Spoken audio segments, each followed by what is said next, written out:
ඔබත් දවසේ වැඩි හරියක් වැඩි කාලයක් පරිගණකය පාවිච්චි කරන කෙනෙක්ද?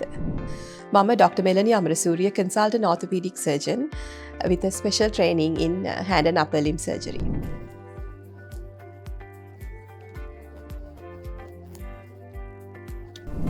මං හම්බ වෙන්න සමහර රෝගීන් දවසේ වැඩි කාලයක් පැය 8ක් 10ක් 12ක් පරිගණකය පාවිච්චි කරනවා. අවුරුදු ගානක් මේ විදිහට පරිගණකය පාවිච්චි කරලා ඇවිල්ලා කියන්නේ මගේ අත දිගේ යන වේදනාවක් තියෙනවා. බෙල්ලේ ඉඳලා උරිස්සට උරහිසේ ඉඳලා අත දිගට යන වේදනාවක් තියෙනවා කියලා. අපි බලමු අද මේ පරිගණකය දිගින් දිගටම පාවිච්චි කරන පුද්ගලයන්ට, රෝගීන් නෙමෙයි ඇත්තටම මේගොල්ලෝ සෞඛ්‍ය සම්පන්න පුද්ගලයෝ, මේ කට්ටියට ඇයි මේ බෙල්ලේ ඉඳලා උරහිසේ ඉඳලා අත දිගට යන වේදනාවක් ඇති වෙන්නේ කියලා. මේ රෝගීන්ට ගොඩක් වෙලාවට මේක එන්නේ වැරදි ඉරියව්ව නිසා. අපි පරිගණකයක් පාවිච්චි කරනකොට බොහෝ දුරට ඇස් මට්ටමේ පරිගණකය තබා ගැනීම ඉතාම වැදගත්. අපි ගොඩක් වෙලාවට ලැප්ටොප් එක මේසේ උඩ තිබ්බම අපි බෙල්ල නමාගෙන තමයි ලැප්ටොප් එකේ වැඩ කරන්නේ. ඉතින් මේක සුදුසු නැහැ. ඔබ පරිගණකයේ තිරය ඇස් මට්ටමට ඔසවා ගැනීම ඉතාම වැදගත්. ඊළඟට අපි දෙවනියට කරන වැරැද්දක් තමයි අපි කොන්දෙන් නැමෙනවා. පරිගණකය වෙතට නැමිලා පාවිච්චි කරන්නේ.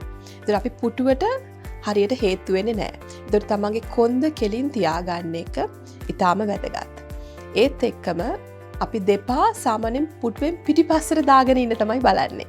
එතකොට අපි වකුටු වෙලා ලැප්ටොප් එක දිහා බලාගෙන කොන්ද නමාගෙන කකුල් දෙක පිටිපස්සට දාගෙන ඉන්න එක තමයි අපි සාමාන්‍යයෙන් ඉන්න ඉරියව්ව. ඉතින් මේ විදිහට පැය 8ක් 10ක් ඉන්න එක අපේ ශරීර සෞඛ්‍යයට හොඳ ඉරියව්වක් නෙමෙයි.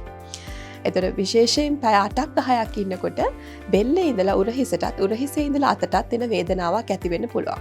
ඉතින් අපි මෙතෙන්දී අත තියාගන්න ඉරියව්වත් ඊටාම වැදගත්. මම මේ පින්තූර වලින් පෙන්නන්නේ කොහොමද අපි මේ වගේ වෙලාවට නිවැරදි ඉරියව්වක් පාවිච්චි කරන්න කියන එක.